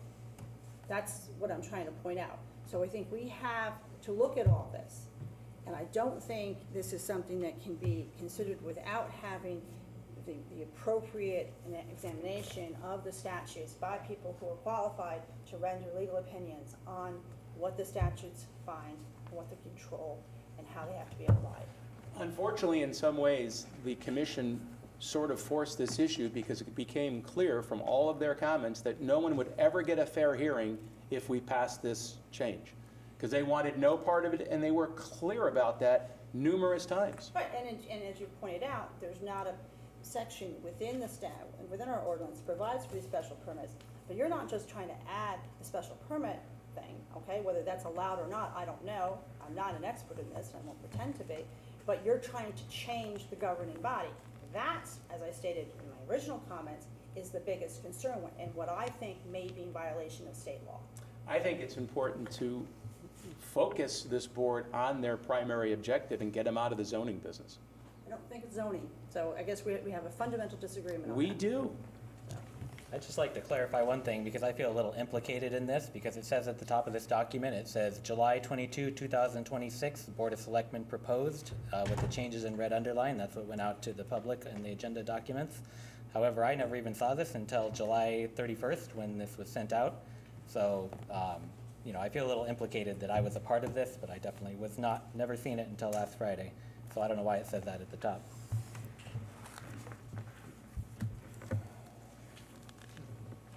Other comments? Paul, can we get this sent to attorneys? We can get it sent to attorneys. I just want to be clear that our town attorney is on holiday right now, not expected back till the following week. There was a question of this is just procedural. This would not be meeting one. There was no legal notice published in the paper and on the town's website. I received the email, I think Thursday morning, Thursday around lunchtime. We quickly got it on the agenda, but I did not tick the legal requirement, nor was there time. Publications. We really wanted to just share this with the board and get feedback as well. Now, we would look to make the next meeting, meeting one. I don't think that's appropriate until we have opinions. The legal issues are addressed. I don't see how you can properly be presenting something in the meeting structure that we're required to follow without having those firm legal opinions. I suspect you'll get us legal opinions in the next couple of weeks, Paul. Well, we do meet in 2 weeks, and as I stated, our attorney is away for a week. I will try.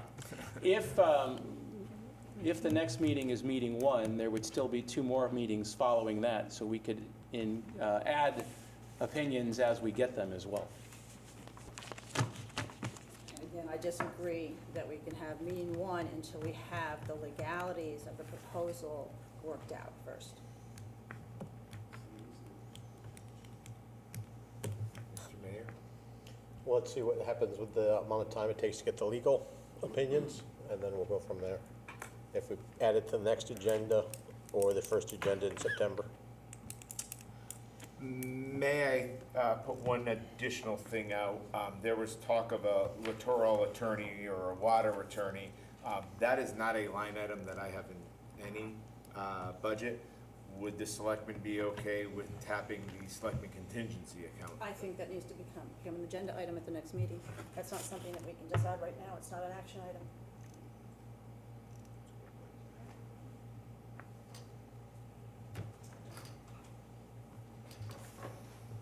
So send it to the town attorney for now on.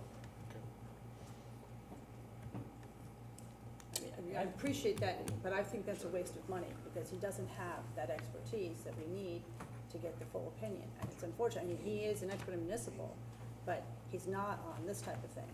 And I think that we're going to spend money for an opinion that's not going to have the validity that we need to proceed forward.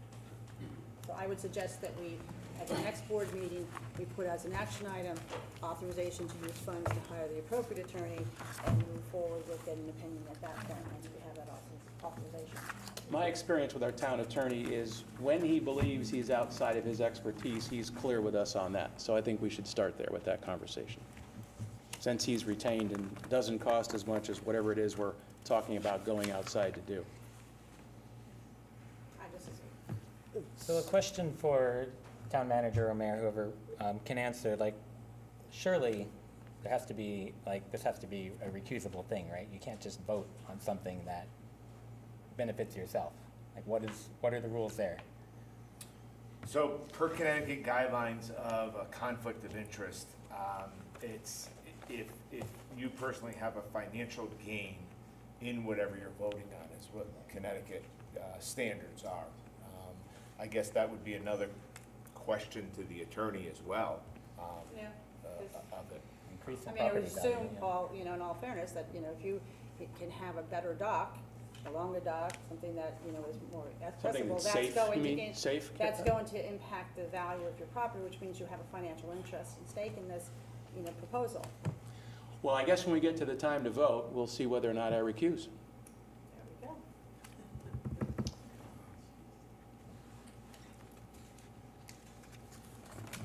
Okay, moving on to item E 26-05, resolution to accept the Newfield Road local bridge funding. Town Manager Harrington. Thank you, Mr. Mayor. You do see Resolution 26-05. We did make an announcement last week. The Connecticut DOT state local bridge program is coming through with $612,500 for the replacement of the Newfield Road Bridge over Foxbrook. You did see the letter that the DOT did send. I will note that there is a typographical error. It is addressed to Mr. Paul Harrington, and then it says, "Dear Mr. Geiger." And then at the end, it does go back to accepted by Paul Harrington, Town Manager. I did have a little joke with the DOT about that. In essence, what you're authorizing me to sign, that in order to unlock $612,500, we also are putting in 50% of that bridge work. And that money is coming from where? That money is coming from the bond project. And that was in the bond project? Yes, that was in the bond project, yes. Stated in the town manager report, I think it was roughly $2 million. I have to go back to the report, so we're just softening the amount of money that was originally authorized for this entire project.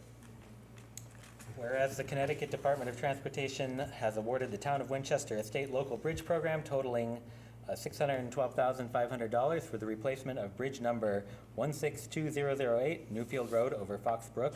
And whereas the Winchester Board of Selectmen recognizes that the state local bridge program will fund 50% of the eligible project costs and that the town may provide a cost share of up to $612,500 from the 2002 voter-approved infrastructure improvement bond, under which the replacement of the Newfield Road Bridge and roadway was already included as a capital improvement project.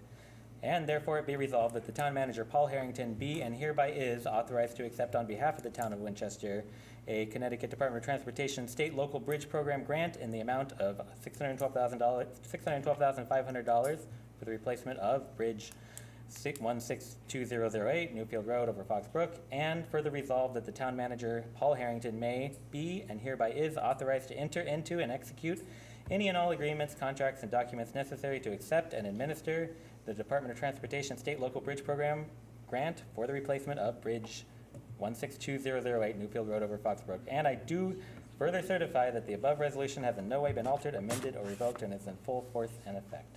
Second the motion. We have a motion, we have a second. Any further discussion on 26-05? Seeing no discussion, all in favor? Thank you. 6-0.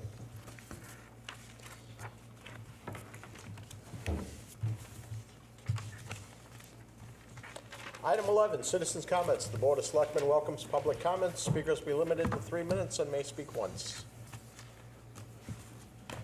Just make sure you turn on the microphone.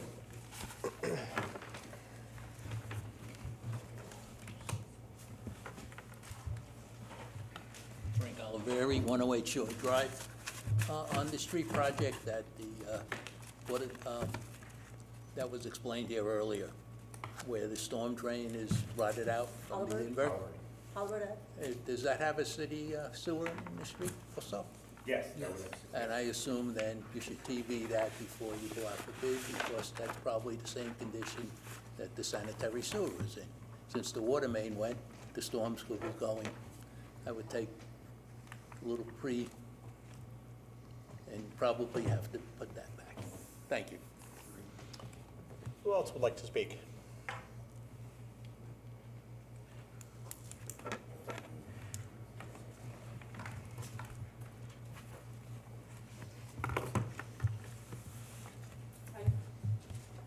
This time I'm speaking as my own self, Candy Perez, 606 Westway Boulevard, because I too have a story on the lake, just so you know.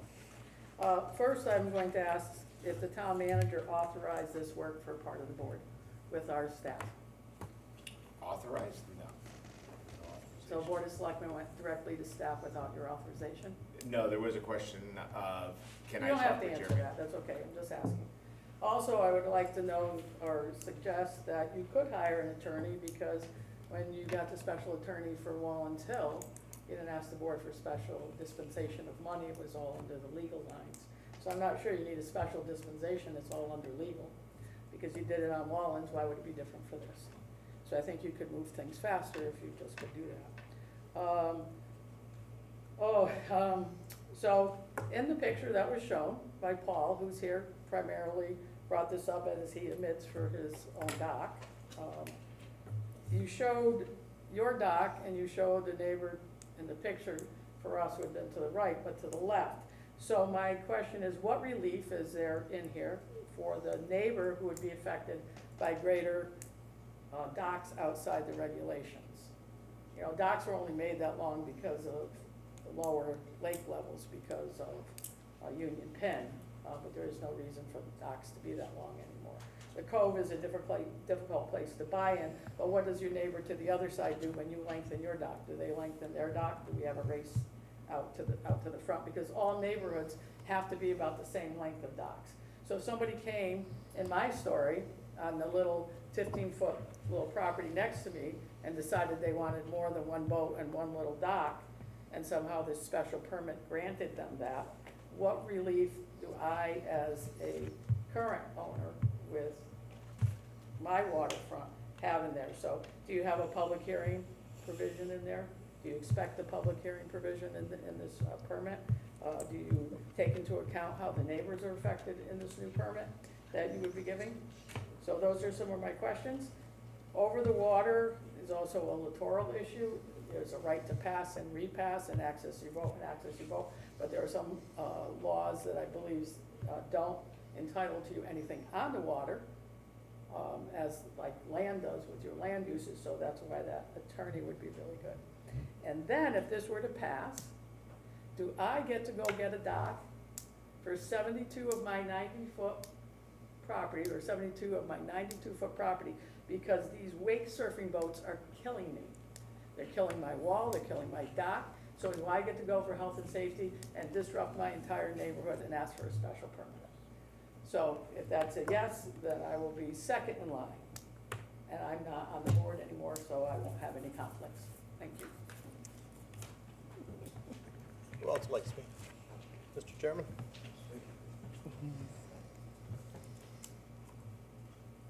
For the record, Stephen Molinelli, Inland Wetlands Chair.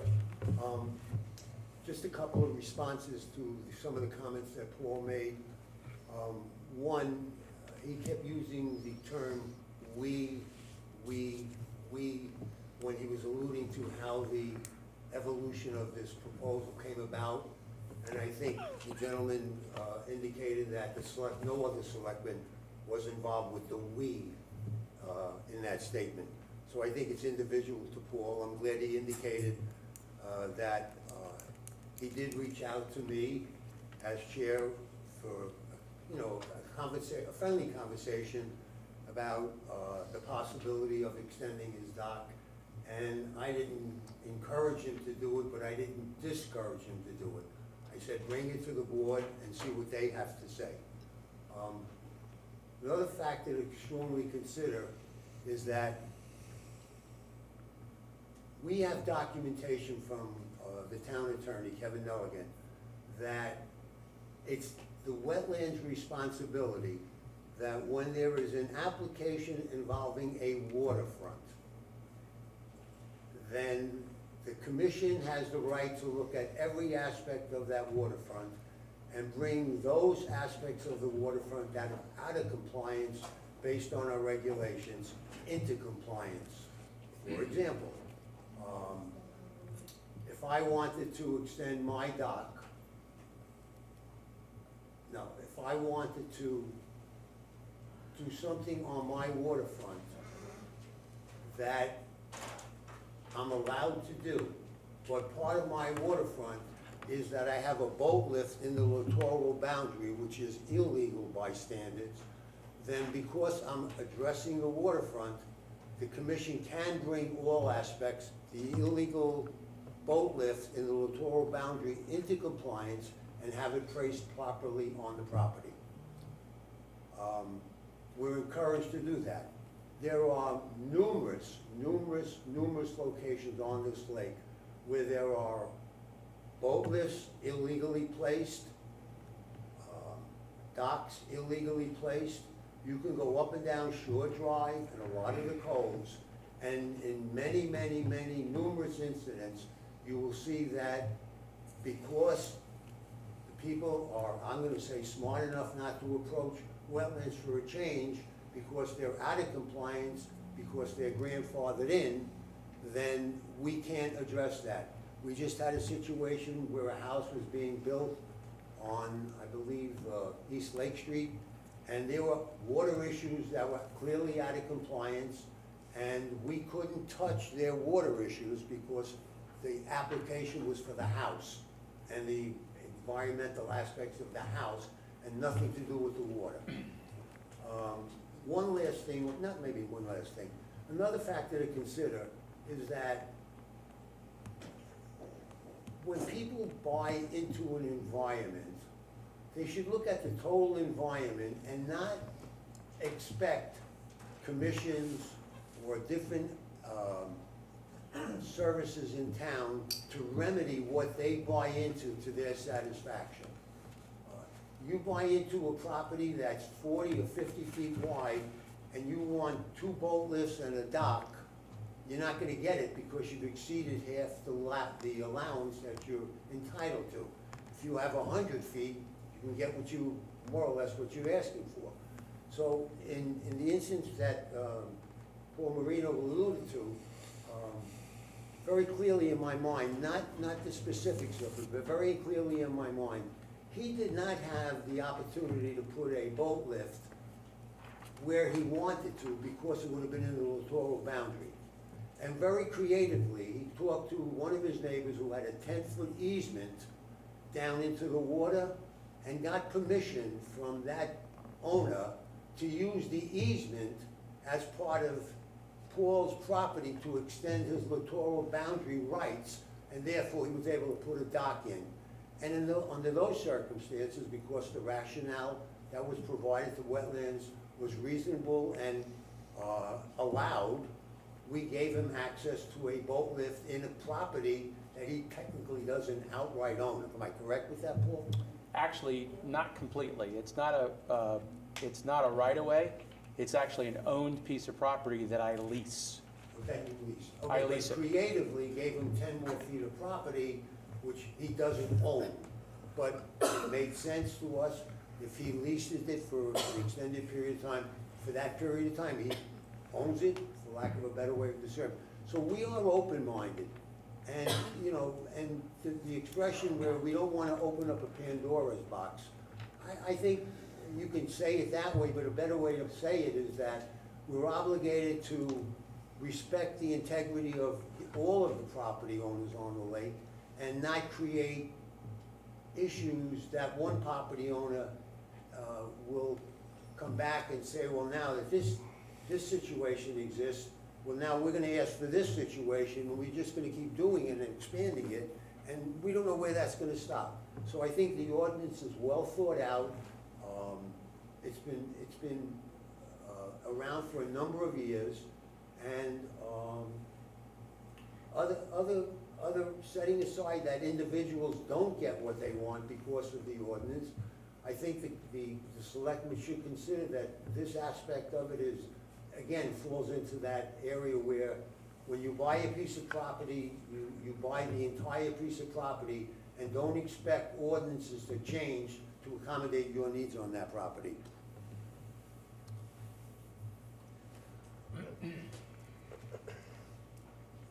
Hi, you all know me, but for the record, I'm Mary Ann Marino, 631 Vera Road.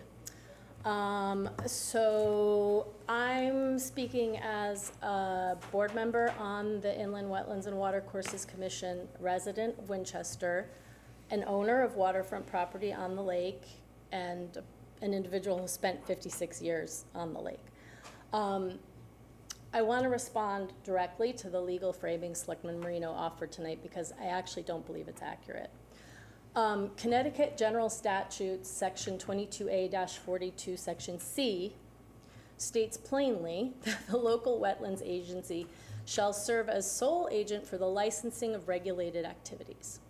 Dock construction is a regulated activity under state law at Section 22A-38, and also under our own Chapter 390, Section 390-2. Our own Chapter 390 sections 390-4, sections A3, Section A3 makes this explicit locally. Mooring is exempt from permitting, that's econ, but dock construction is not. That means the relief decisions Selectman Marino described tonight, dimensional waivers, special exceptions, the very relief he told us he'd be requesting for his own dock, are not, as framed, zoning type decisions separate from wetlands review. They're terms and conditions of the wetlands permit itself as dictated by state law.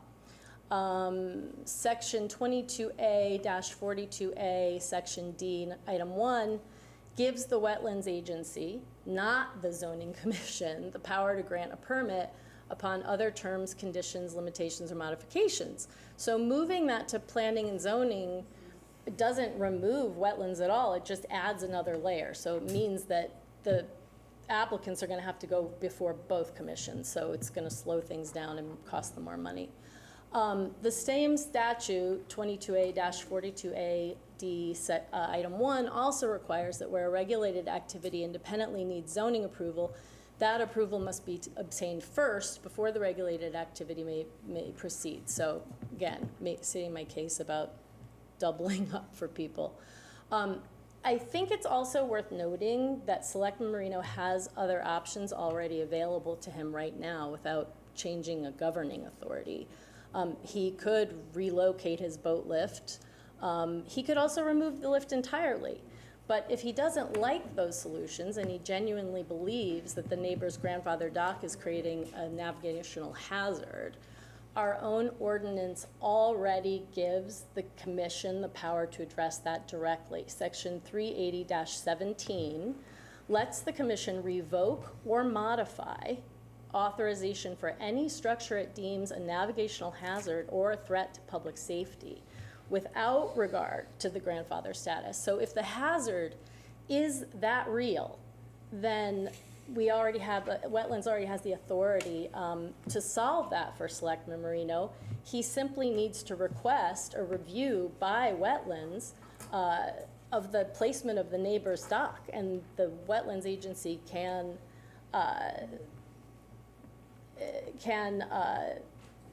ask the neighbor, basically make the neighbor change the placement of their non-compliant dock based on it being a navigational hazard.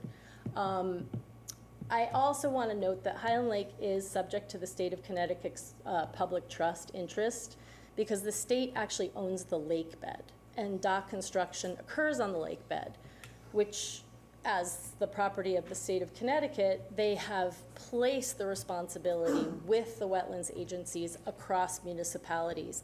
Where there are municipalities that do not have wetlands agencies, they refer it to DEEP, so that you'd have to go to Hartford to get your permit if there's no wetlands agency in the municipality where you want to put a dock in a water body. Whatever this board decides about dock permitting, it can't override the state's underlying interest in the waters. So I agree with all the statements made about referring this to DEEP before it go any further. I also want to note respectfully that what Selectman told us tonight, that this specific relief mechanism, as we've discussed, was shaped in real part around his own dock, and that he expects to be the first person to use it. I don't doubt the concern is genuine. I know his dock, I know his area. As I've said, there are other options here that don't involve changing governing bodies. But our own Code of Ethics, Chapter 36, Sections 36-3 and 36-8, ask that no officer grant special consideration in the course of official duties, and ask that any officer with a personal stake in a matter disclose it and step back from acting on it. So given what he told us tonight, I would ask respectfully that Selectman Marino file disclosure in writing and recuse himself from any further discussion on the topic, and definitely on a vote. So I think that's it. Yeah, so I think if this goes any further, I would just say that I ask the board to reject this transfer of authority. Thank you. Is there anyone else that would like to speak? Frank, you already spoke, you can only spoke once, Okay. once per round. Oh, what? Yeah. Willie? For the record, my name is Willard Platt, Chairman of Planning and Zoning, but I'm not here to do too much about planning and zoning. I haven't talked to all my members yet, so we don't have an official statement. But I do have some questions for us as a committee. When you selectmen decided you didn't want to handle the driveway ordinance anymore, that came to us and we had to write a regulation. Now, is planning and zoning, is it in their purview to enforce ordinances? Can we act on ordinances? That question I don't know, and I think that needs to be looked at by the town attorney. And what is our ability to change the ordinance? Zoning regulations we can change relatively easy as things seem fit. What is our ability to change an ordinance? Does that have to come back to you people to get changed? And if we want to change it, then if a member is, sorry Paul, but if a member is presenting it and you're presenting it, you kind of have to get recused, I think. Now, there's another thing. If it goes before us as a zoning regulation, if a zoning violation is out there for 3 years and doesn't get discovered, then it's legal. So then that goes away with your 1993, I think that's the current date for anything doesn't conform. So, and as far as editing, everything that Jeremy has ever brought before us, the board has changed his writing, his thinking, because we think a little bit different. He is very, very good, no doubt about it. But we have changed almost every one that he's come back with. And it's only because we see things that are just a little bit different than he does, and he's a great professional, there's nothing wrong with his work. But to have his work come forth as being the regulation ordinance without being edited by the board probably isn't that great an idea. So I expect to have something at your next meeting, because I'll bring this before the zoning commission to see what they want to do about it, see what their feelings are. So thank you. Oh, and one more thing.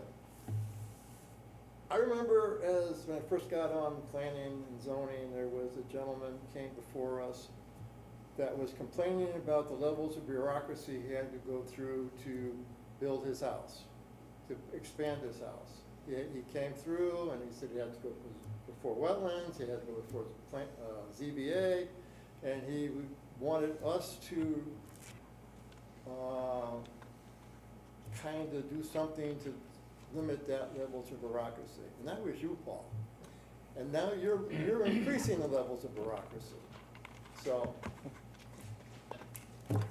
thank you. Anyone else wish to speak?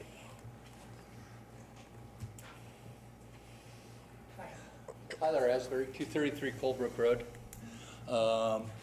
I am just stunned that this board would even consider changing the authority and the purview of two totally different commissions just so that one person could extend their deck a little bit. I think that you are more responsible than that.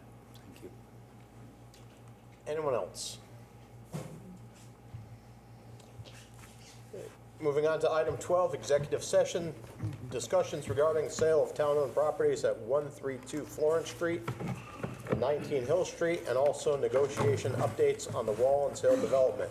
Taking with us the town manager. Is there a motion? Second. Show us an executive session at 8:59.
missed everything.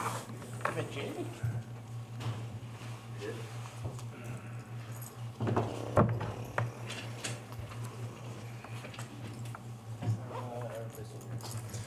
We are back from executive session at 9:54 PM.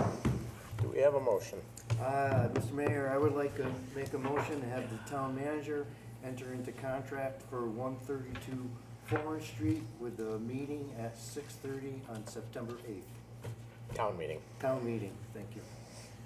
This our second? Second. Any further discussion? All in favor? Unanimous? 6:30. So, I can't enter into a I can't enter into a contract until the residents approve it. So can you pull back your motion to set a town meeting for the sale of 132 Florence Street for 6:30 on September 8th in the Hicks Room? I'll make that motion. Can you retract? Yes, I'll retract the other motion and do for the town meeting at 6:30 September 8th in the Hicks Room. Glenn, you good with that? Good. We have a motion. Can we still have the second? Second. All in favor? Unanimous. Item 14, Selectmen's comments and reports. Anyone have anything? I do have one concern regarding Public Act 26-42 that the state passed last year. It makes it a felony for a law enforcement officer to be within 250 feet of a polling location.